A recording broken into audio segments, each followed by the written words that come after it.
Tradition guides today's solutions.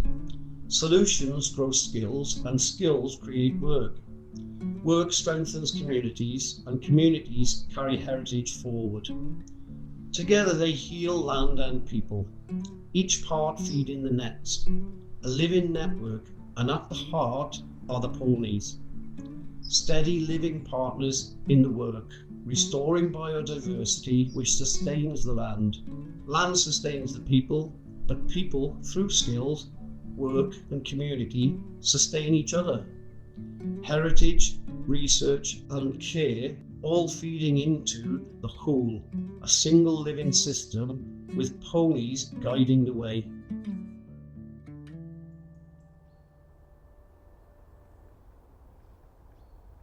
Here in the Welsh Hills, people facing loneliness, depression or long-term hardship are finding something powerful. Connection, not through therapy alone, but through working with Welsh ponies in nature. One of the biggest challenges we face at the moment is a mental health crisis. If you want to put that in cold terms, it costs us £170 million every year to treat people with mental health challenges. And we already know from experimentation and research already done that working with ponies alleviates lots of those mental health challenges for lots of people. I've been involved in ponies for 54 years. And I can honestly say I've trained ponies, I've hunted, I've shown, we breed ponies. This has never fired me up more and given me a better feeling of self-worth than an hour. Outside. It is, and you know, I need to lose weight. I've got issues with my health, but going out and doing something with him, it's almost as if you're having therapy without asking questions. Your brain is worried about him, he's worried about you, and together you find a partnership that works. Working with ponies is not only good for the land, it's good for people. Veterans and trauma survivors take part in structured, equine facilitated programs that build trust, reduce anxiety, and reconnect them with purpose. The physical work strengthens the body, the bond with ponies strengthens the spirit. In this way, Pony Power offers something rare, a holistic approach to well-being where healing takes place in open fields side by side with nature. Unfortunately, when guys leave the forces, they feel, a lot of them, that they've gone from hero to zero.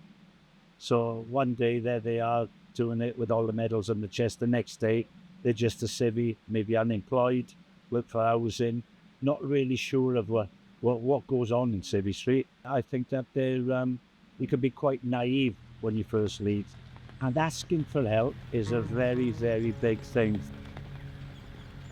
Spending time outdoors in natural surroundings helps to lower blood pressure and boost mental clarity. It's not just about tending to the land, it's about tending to ourselves.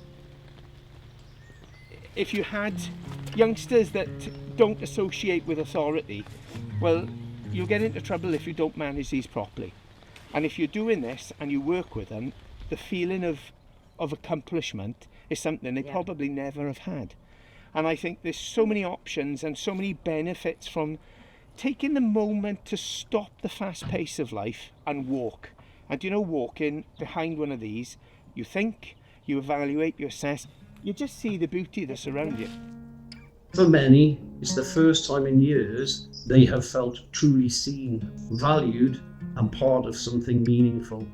This is more than a job, it's a path back to well-being. My experience now, working with guys, is that the biggest subject that we're having to deal with is the negative effects of transition from the military to civilian state.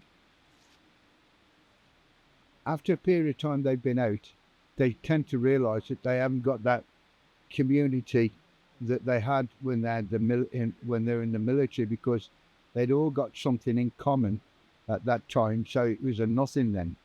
But now they're out, they're in a different community, they feel that they're not understood by their peers, their civilian peers, and then you have the most confident creature that's ever walked the earth lose that confidence within a short period of time, and we pick them up when they've spiraled, and they're getting worse.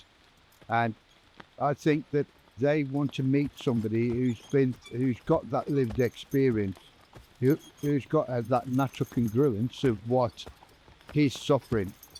And I use a term that a good friend of ours uses, Kev Bogdan. He always says, "Come on, mate, I'll hold your hand and I'll walk to the end of the tunnel with you." It's so profound. And like, I'll never forget the first word you ever said to me, Steve, was, "You all right, mate? What can I do for you?" Nobody ever said that to me. Excuse me. With your support, we can offer this chance to more people, expanding access to nature-based healing, creating meaningful roles and nurturing lives from the ground up. Because sometimes the best medicine doesn't come in a bottle, it comes on 4 hooves under open skies.